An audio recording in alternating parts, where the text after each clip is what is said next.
Çoğun bakıt dep aytam oşona Acıbıskan rahmat ala kança bergileni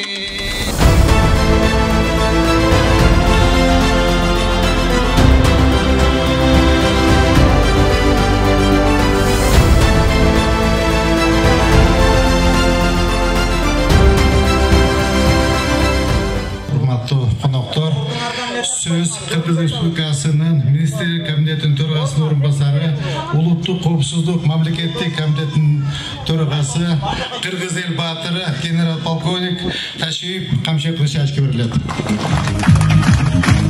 Саламатсыздарбы, урматтуу Ош шаарынын тургундары, Ош облусунун тургундары, урматтуу жергиликтүү бийлик органдарынын жетекчилери жана кызматкерлери. Мына бүгүн биз Ошто жакшы маанайда, жакшы шарапатта, ушундай сонун иш-чарада жолугушуп отурабыз сиздер менен.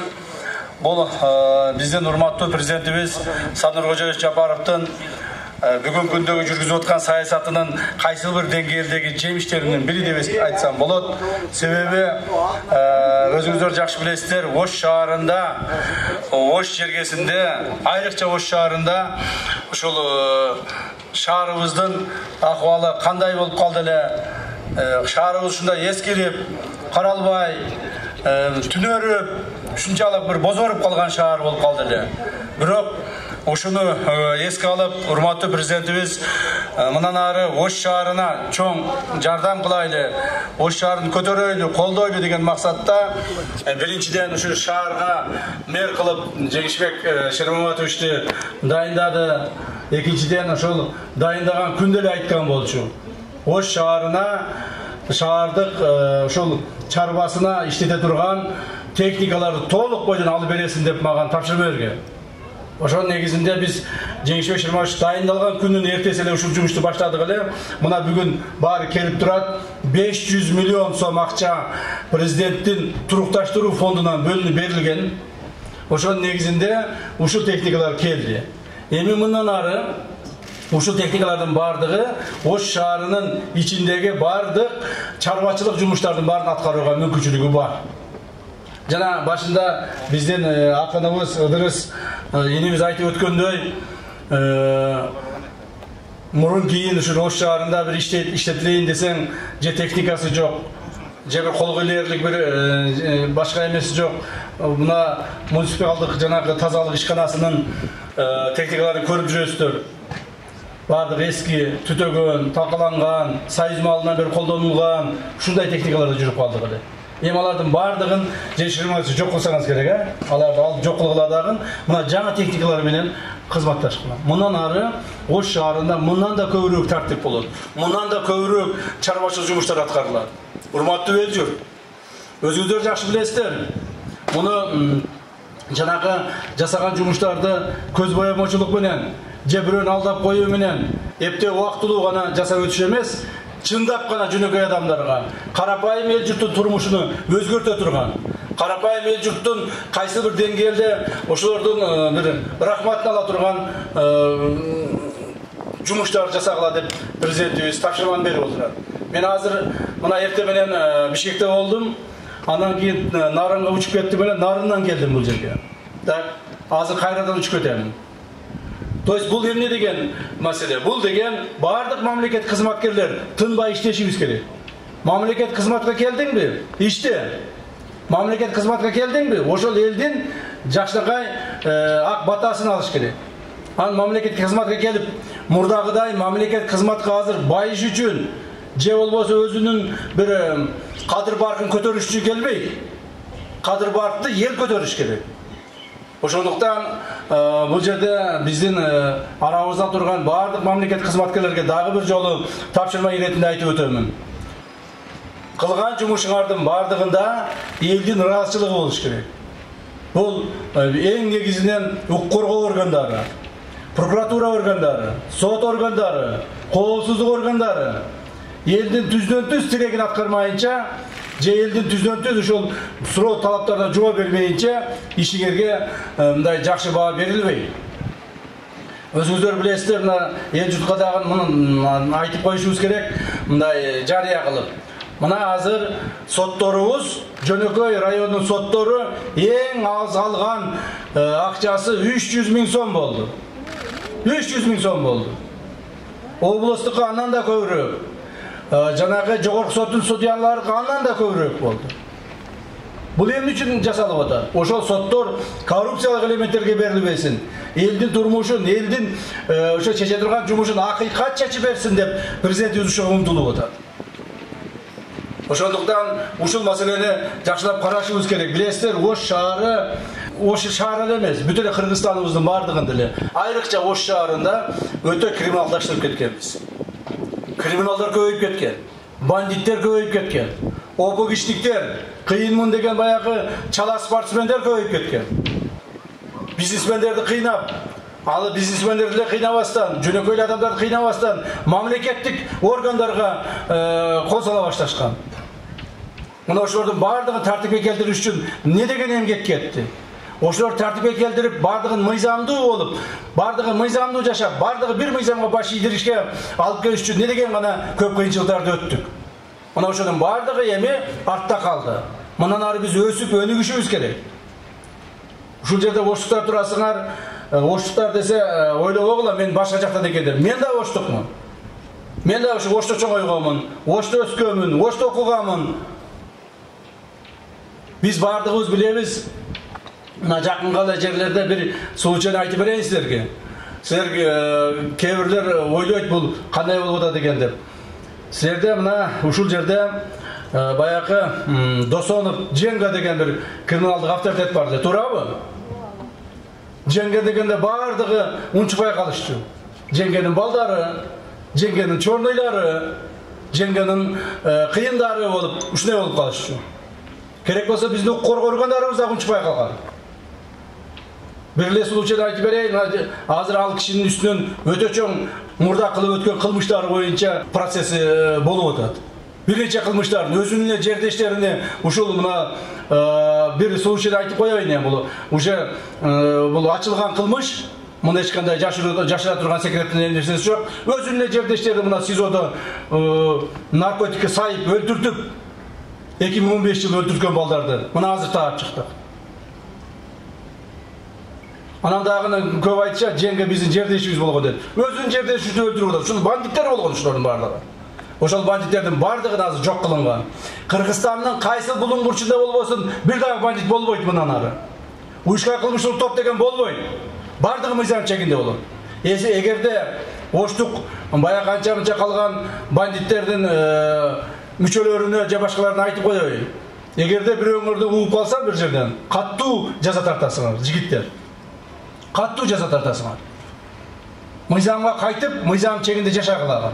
Башында биз ушу бандиттерди жок кылабыз десек, баары күлгөн. Мен үстүмөн күлүшкөн. Койча, колуңан эмне келет сен депчи. Колуңан келбейт, бандиттер жок кыла албайсың, булар болгон, боло берет, бардыгы булардын колунда деп. Мына азыр кандай ситуация болуп калды. Курду ушундай эле ситуацияны коррупция боюнча айтып өтөйүн.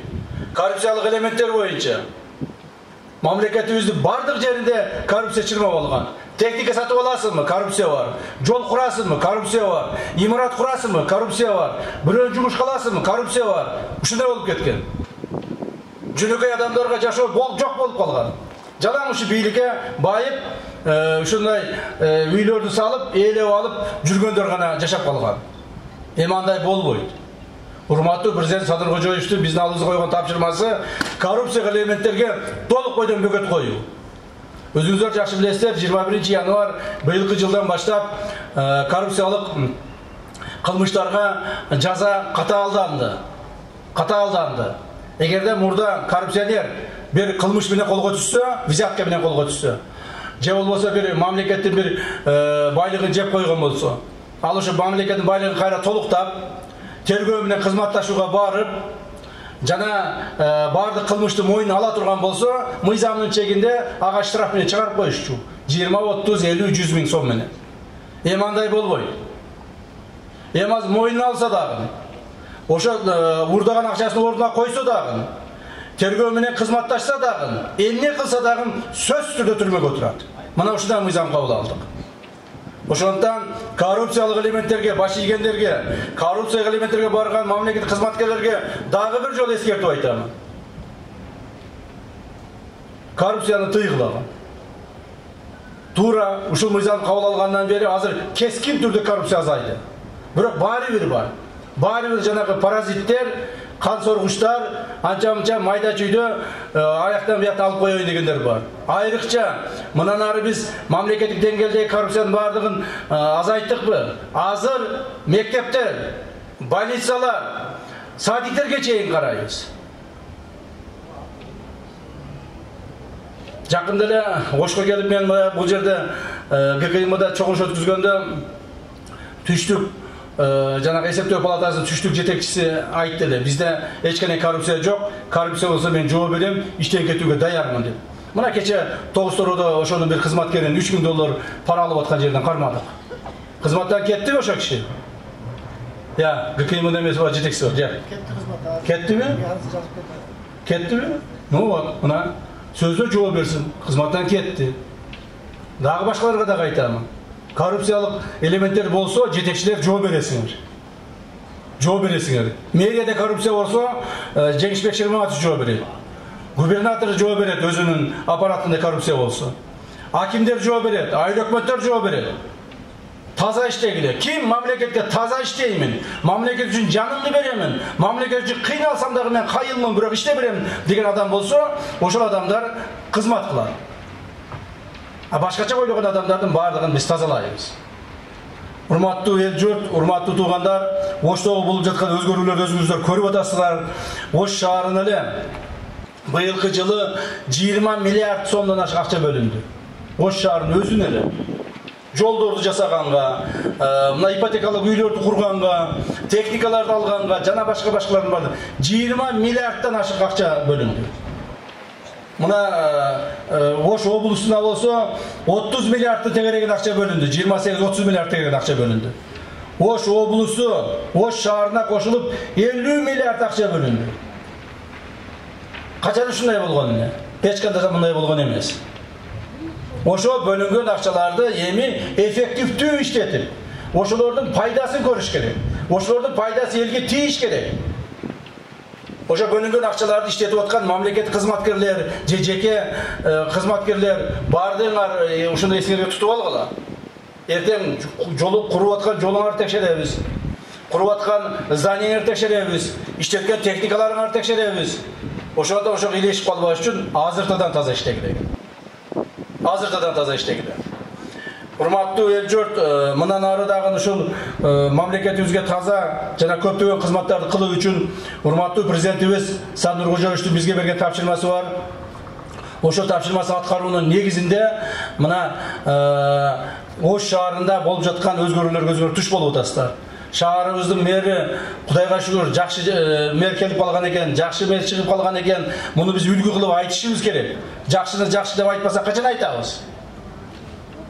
Мына ушул кишиден үлгү алып бардык жерлерде иштеп атышат. Бирок мына республикадагы бардык район шаарларда, жерлерде адамдардын үйлөрүн снос кылып бузуп атышпайбы? Ушул боюнча айтып коеюн. Урматтуу жетекчилер, адамдын үйүн бузаардын алдында сөзсүз ал адам менен сүйлөшкүлө. Ал дагы адам кайсыл бир эмгек менен, кайсыл бир өзүнүн күчү менен, ою менен ошол үйдү салган эле. Эми аны барып туруп эле унчукпай барып туруп сүрүп таштабастан ал адам менен сүйлөшүп, ал адамга башка жерден үй берип, жер берип, жардам берип, мамлекетке керек экендигин түшүндүрүп, андан кийин гана ошо үйлөрүн бузганга аракет кылгыла. Anan ki keche bir-iki jerde barıp aytpay debey turup ele üylörün buzup kirişken. Al tuğru emes. Prezident özü uşunu aytıp otat. Al tuğru emes. Al bilbey salıp aldı bu al jerge. Mıyzamdı buzup salıp aldı. Bari bir al adam jaşap otat da emal.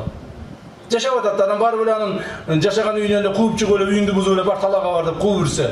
Anday bolboş gerek. Oşada har bir jetekçiler esingerge tutup algılagan. Anan Oştun meri buzup atıptır dep elenan bardamar buza berbegile. Oştun meri buna hazır men surasam bul kişi aytıp atat, men barıp süйлöşüp atam deyt. Üy berip atam, участок berip atam. Ança-munça makul bolbogonдар da бар. Алар менен дагы да süйлөшүп atam деп ушинтип айтып атат. Ушинтип гана элдин көңүлүн алып туруп гана иштеш керек. Барыңыздарга рахмат, ыраазычылыгын билдиремин. Мындан ардагы ошубуз өнүгүп өсө берсин. Рахмат барыңыздарга. Buna 2 kilogram külüş tapşırıp otam. 2 kilogram. Buna uşun jaşlar işletip algılar yani. Hadi kimge veremiz bunu? Sizge mi?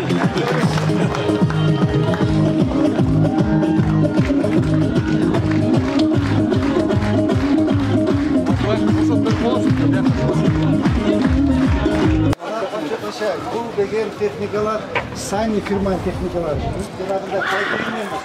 Самый дорогой, самый кымбат техникалар. Şu biz заводun özünden barıp keldik. Заводun özünden barıp keldik. Şu bir ekskavator kança turadi ekan mına? Eng çoğu $120.000. $120.000. Bir ölçü. Salam aleykum. Kandaysiz? Жақсыбы, десеңиз жақшыбы? İştegensizби, билесизби? Эми бул техникалардын бардыгын мындай не деп коет? Беркелиңиз сиздер. Сиз дагы шопурсузбу? Бул техникалардын бардыгын мындай этият пайдаланыш керек да. Vurup soğup kalkalava da taşlavasından bu memleket verdi de böyle. Özgürlüğün maşineniz değil, minişinizdir. Maşineniz var mı özünüz? Ne maşineniz var? Ha? O şey fitti mingen diye kılıp bilin. Bak o jaşlık abi. Kişilikleri de var. O kişilikleri de var. Bardığı sayın. Kımbat pahalı, bardığı çıkırma zavoddan geldi. Bu çoğu $120.000 turar. Kişiliğe kaça turar? Kaçıdan hemen? $60.000. Bak $60.000 kökeyim bu. Var mı diyeyim? Var. Çoğu var işte. Var işte. Vardı bu. Sizler daha koşu bardınlar mı? Hey var. Karadınlar mı? Bu tek alıngan teknikaların efektifliğini karar. Makul bu. Bağasın karagıla, sapatın karagıla, işte bu kiyin söz bulup oturgan bu. Evet. Makul mu? Uşar bar tekşerip çıktılar. Çoğu barıp gelişti. Çoğu barıp gelişti. Жақсы ошондо. Ошо бир иш болгон ошо кошуп алса.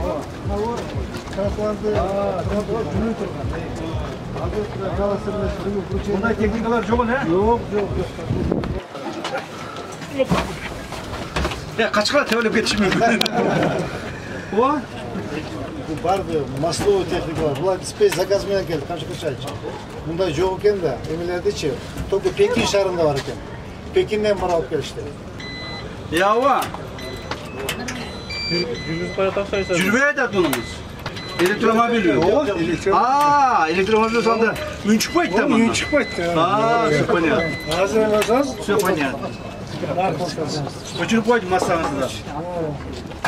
Tak. Elektrikçisi ekan. Tak. 6 saat işleydi ekan. Buna bardıq öyle yazılıb dur. Bura. İşley alasınız siz? Aydap gördünüz mü?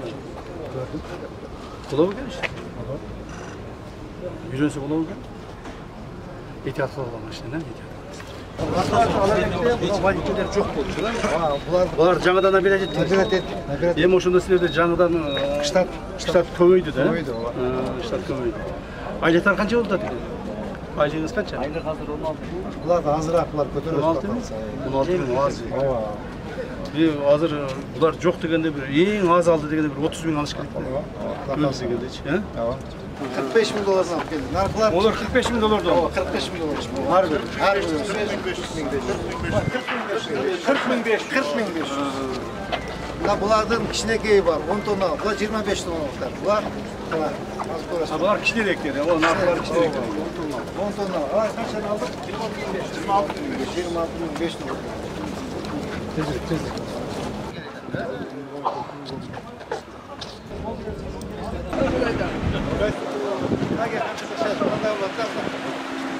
Bundan atayın Kırgızca ornament kıldık. Eko boş degen. Eko boş degen. Şundan 53 tük geldi. Құдай қаласа, Қамжа Кызжаевич, ушундан барлығы жақсы болчудай болсо, санын 200-ге жеткиремиз Ош шаарында.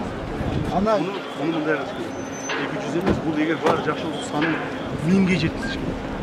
Санын 1000-ге жеткізсеңер, ошондо гана Яндекске окшогон таксилерди чыгарасың.